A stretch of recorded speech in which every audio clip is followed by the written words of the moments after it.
I want to report a murder. Sit down.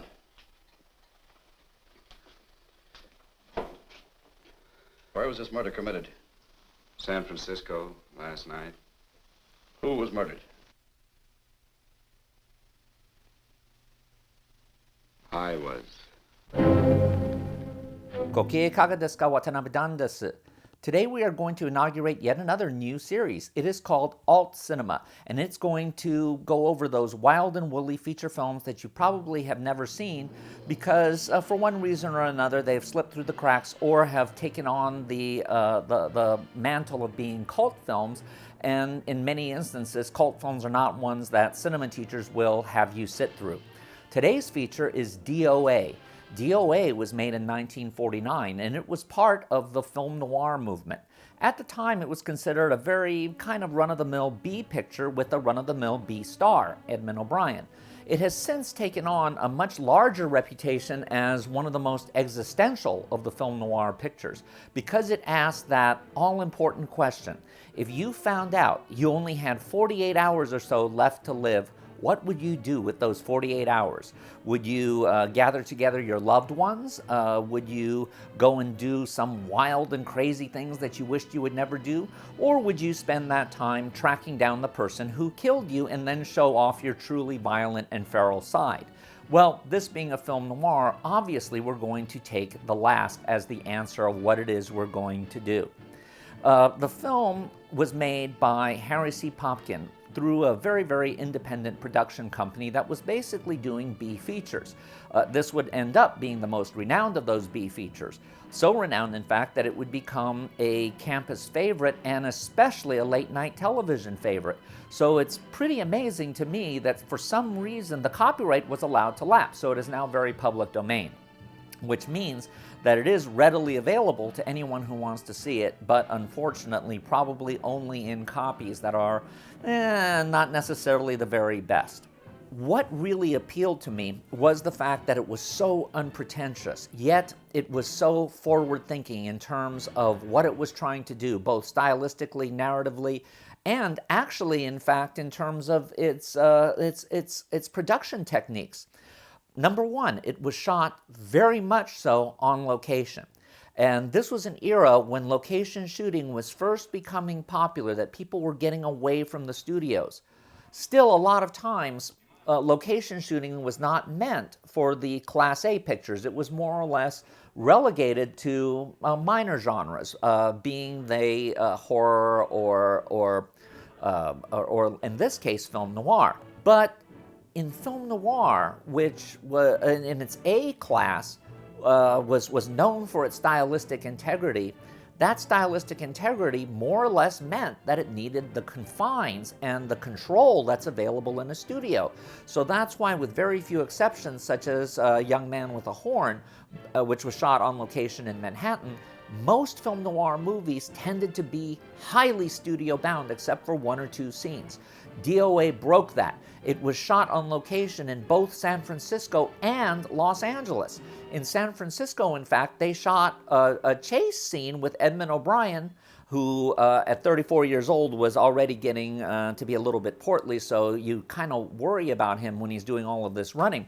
He's running down Market Street, and you can tell by the attitude of some of the people who are watching him, this was hardly done with permits.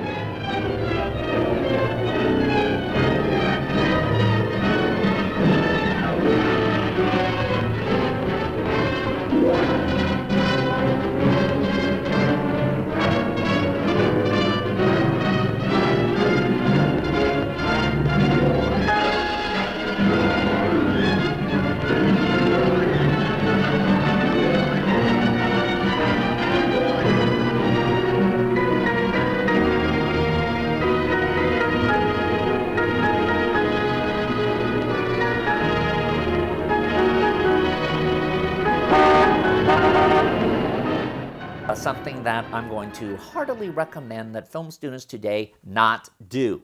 So please don't do it. Nonetheless, it was still very, very effective in DOA, and it gave a sense of being out there and being in the middle of the action. In fact, you'll notice in another sequence where he stops in Fisherman's Wharf and he stands in front of a newsstand for many years. It was fascinating to look at that because that was done in the era before the 480 freeway was built in San Francisco. 480 freeway would block all of these views, especially the ferry building, for a number of years until it was taken down by the Loma Prieta earthquake. Same with a lot of the scenes that take place in Los Angeles. We have a view of downtown before it became quite as seedy as it was for a number of decades until it went through this huge revitalization that it's still going through now. And we see the $1 Million Theater, which happened to be owned by the producer, so let's not forget that there's a little bit of product placement here.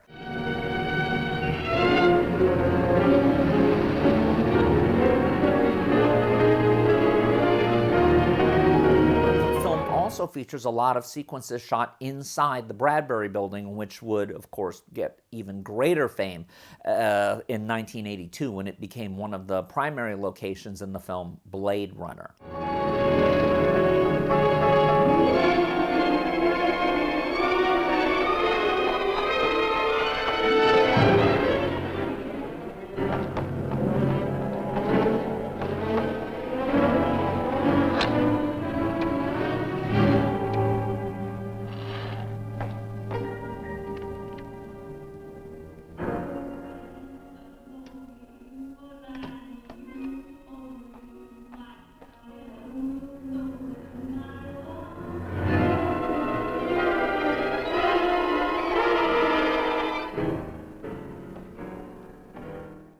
Like many film noirs of this period, the story in DOA is existential in the most arcane way.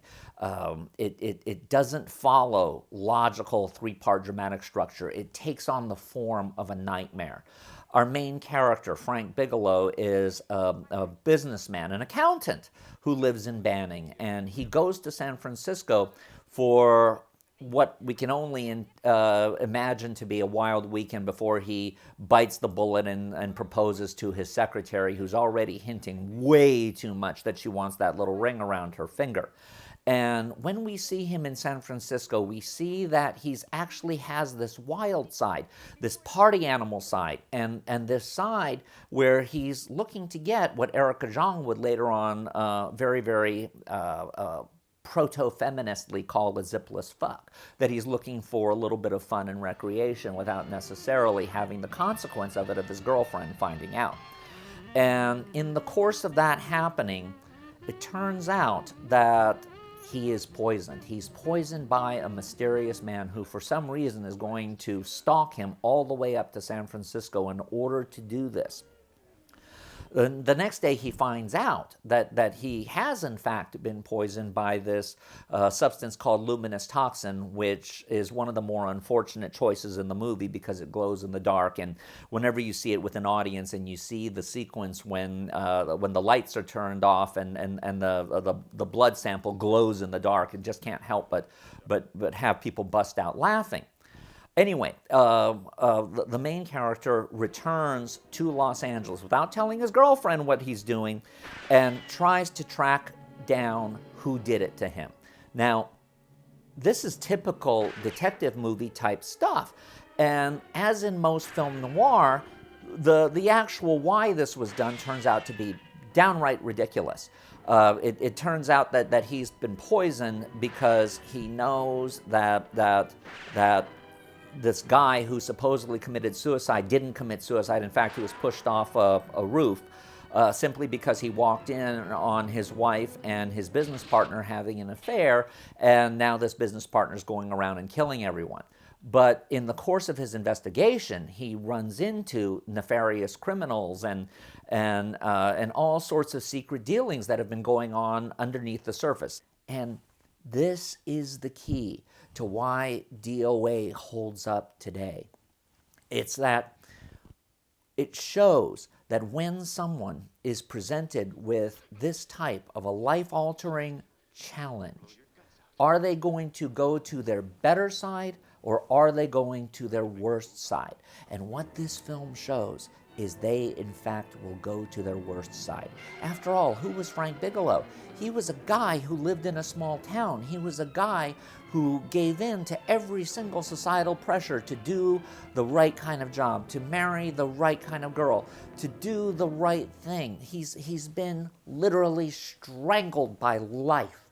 And when he finds out that he is going to be dead in 2 weeks, and it turns out to be 2 days, what does he do with that time? He uses it for vengeance. He uses it to explore his feral side. He uses it to look at that heart of darkness that was always there. And now, because he doesn't have to give an F, he's going to take advantage of it and use that opportunity to be amoral to be quite literally amoral. And along the way, we get a chance to see and question our own morality. What would we do if we were faced with that kind of existential crisis? And the movie, which could only happen in a non-major studio picture, tells us that we would go on the I don't give an F side, and that we would explore our dark sides. And in the case of DOA, yeah, he does say, Would you?